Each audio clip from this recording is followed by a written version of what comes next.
आइए आज हमारे साथ कार्यक्रम में शामिल हो रहे हैं हमारे स्टूडियो में बजट और बाजार इस खास सीरीज का शुभारंभ करने के लिए आनंद राठी वेल्थ के जॉइंट सीईओ फिरोज अजीज साहब। फिरोज सर, गुड मॉर्निंग, बहुत बहुत स्वागत है आपका। गुड मॉर्निंग सर, आप स्टूडियो में हैं, आपके साथ नई सीरीज की हमारी शुरुआत हो रही है, इससे बढ़िया हो नहीं सकता। मेरी बजट की पहली कॉन्वर्सेशन है और आपके साथ शुरुआत हो रही है, इससे बढ़िया मेरे लिए क्या हो सकता है। और मैं हमारे दर्शकों को बता भी दूं, और फिरोज सर को चुनने के पीछे एक कारण और भी है।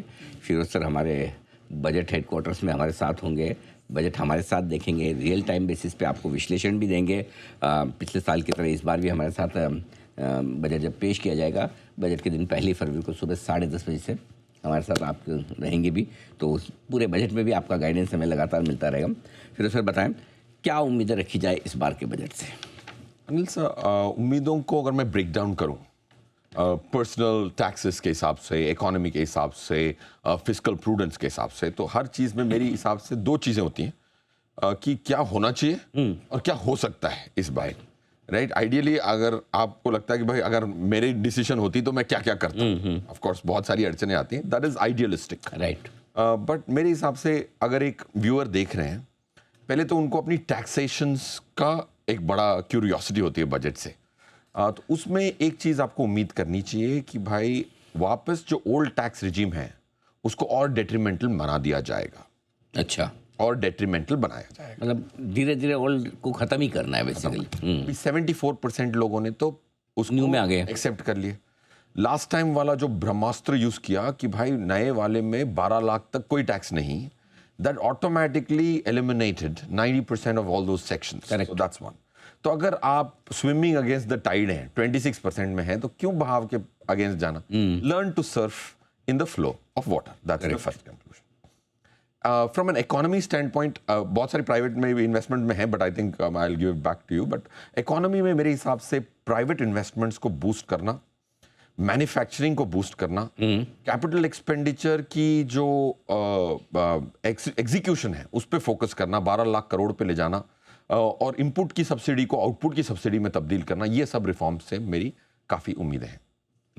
बिल्कुल ठीक बात है। लेकिन क्या लगता है बजट का फोकस और डायरेक्शन किस तरफ होगा? आई थिंक मैन्युफैक्चरिंग पे ज़रूर होगा सर, बिकॉज देखिए आज चाइना फिर भी एक टक्कर दे पा रहा है क्योंकि मैन्युफैक्चरिंग हब है। करेक्ट। इंडिया में जो मैन्युफैक्चरिंग की जो अड़चने हैं, B it logistics, B it execution, it being it MSME को लोन नहीं मिलता, 30 लाख की डेफिसिट, करोड़ की डेफिसिट है उनको, 30% की जीडीपी चलाते हैं वो, फिर भी उनको आज 13-14 के नीचे लोन नहीं मिलता। मैन्युफैक्चरिंग के कोई भी प्रोजेक्ट को वायबल करने के लिए आपको ब्याज कैसा चाहिए, राइट, वो नहीं है। आई थिंक मैन्युफैक्चरिंग के लिए जो अड़चने हैं, बॉटलनेक्स हैं, वो बहुत इंपॉर्टेंट फोकस होगा। और इंसेंटिवाइजेशन भी एक बहुत अच्छा फोकस होगा। पीएलआई की स्कीम को और डीपर किया जाएगा, नए सेक्टर्स ऐड किए जाएंगे, उसकी जो 2 लाख करोड़ करीबन है उसको एक्सपैंड किया जाएगा। That's what I think will be the focus. बिल्कुल, तो मैन्युफैक्चरिंग फोकस वाला होगा ये बजट। अब से लेकर बजट तक 15 दिन बचे हैं मोटा मोटी। कैसे लग रहे हैं सर बाजार? क्या लगता है कि ठंडे ही रहेंगे, ढीले रहेंगे, या कोई एक प्री बजट रैली की उम्मीद की जाए? मेरे हिसाब से प्री बजट रैली की उम्मीद करनी चाहिए। अच्छा, करनी चाहिए। करनी चाहिए, क्योंकि काफ़ी बार हम बजट में जब जाते हैं तो बहुत सारी उम्मीदों के साथ जाते हैं, तो जितनी भी उम्मीदें पूरी भी होती हैं तो मायूस होकर निकलती है मार्केट। अगर आज जो करंट स्थिति है, जैसे अब ट्रम्प साहब ने तहलका मचाया हुआ है, तो पूरी जो फ्रॉथी ओनरशिप है वो रिड्यूस हो रही है। जैसे लास्ट 3 ट्रेडिंग सेशंस में आप स्मॉल कैप में कितनी गिरावट देख रहे हैं। आज फिर भी थोड़े स्मॉल कैप्स हैं जो बाउंस बैक कर रहे हैं, मतलब उनकी फ्रॉथी ओनरशिप खत्म हो चुकी है। जैसे लार्जेस्ट वेट है कैपिटल मार्केट इंडेक्स का, I am not recommending that stock. अब देखो, BSE is the largest weight in the capital market index, वो आज पॉजिटिव है। तो इसका मतलब ये है कि फ्रॉथी ओनरशिप ने लास्ट 3 दिन में बेच के ऑलमोस्ट वो खत्म हो गया। आज मार्केट नीचे, बट वो ऊपर है। जब बड़े वेट्स ऑफ द इंडेक्स ऊपर हो, मार्केट नीचे हो, इसका मतलब फ्रॉथी ओनरशिप काफी हल्की हुई है। बजट के पहले मार्जिन फंडिंग की बुक 1,14,000 करोड़ पे है। लास्ट 3 दिन में मार्जिन फंडिंग की बुक थोड़ी सी अनवाइंड हुई है, 2,000 crore per year per day. Okay, so I think budget की रैली आप एक्सपेक्ट कर सकते हैं। चलिए, आपने एक अच्छी राहत वाली बात बताई कि बजट से पहले एक रिकवरी, एक रैली की थोड़ी उम्मीद तो बन सकती है। लेकिन बाजार का मूड माहौल पूरी तरह से एक ही आदमी पे डिपेंडेंट है, ट्रम्प साहब। क्या क्या कह रहे हैं, क्या कर रहे हैं सर, कुछ समझ आ रहा है? देखिए ट्रम्प साहब इस बार मार्केट ने उनको थोड़ा ज्यादा सीरियसली लिया है। ऑफ कोर्स आपने इतनी रिसर्च कर ही ली ऐसा होगी। क्या करेंगे, रोज कुछ ना कुछ 2 4 5 बार बोल रहे, ऐसा लगता है अभी इस पे बम गिराएंगे, अभी इस पे करेंगे, कुछ ना कुछ तो सीरियसली लेना पड़ता है सर। पहले तो हमने बहुत इग्नोर किया। ऑलमोस्ट 80% सेनेट हम्म इसके पक्ष में है, हम्म राइट। उन्होंने एक मैं नाम भूल रहा हूँ, एक जैसे अपनी नेशनल इंटरेस्ट की जो कोई बात होती है, जब पार्टियां मिल जाती हैं, वैसे डेमोक्रेट्स और रिपब्लिकन इस पॉलिसी पे मिल गए हैं। भाई हाँ हाँ, ये इसीलिए मार्केट ने इस बार सीरियसली लिया है, क्योंकि ट्रम्प ने लास्ट टाइम जब बोला था तो काफी लीगल लिटिगेशंस हुई थी। 7th अप्रैल लिबरेशन डे में वो बहुत विदाउट कोई सोचे समझे बगैर की थी। इस बार उनकी बहुत होमवर्क हुई है और ऐसे प्लानिंग की है कि वो इंप्लीमेंट भी करना चाहें तो कर सकें और कोई रुकावट ना आए। इसीलिए थोड़ी मार्केट इस बार थोड़ी ज्यादा घबराई है कि he corrected all his mistakes of jumping the gun the last time around. ठीक बात है। आइए रिजल्ट सीजन पर बातचीत करते हैं। 2 छोटे रिजल्ट्स आए, इरेडा डीमार्ट ठीक ही दिख रहे हैं।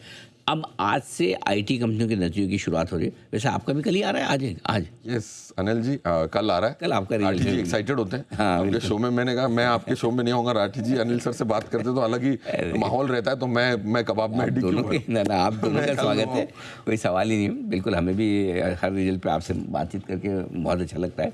तो आईटी कंपनियों पर विशेषकर मैं आपसे राय लेना चाहता हूँ। आज टीसीएस सेल्टेक से शुरुआत होगी, पूरा रिजल्ट सीजन कैसे देख रहे हैं आप? क्या उम्मीद करें कि दूसरी तिमाही से ये तीसरी तिमाही बेहतर होगी? मेरे हिसाब से होगी सर।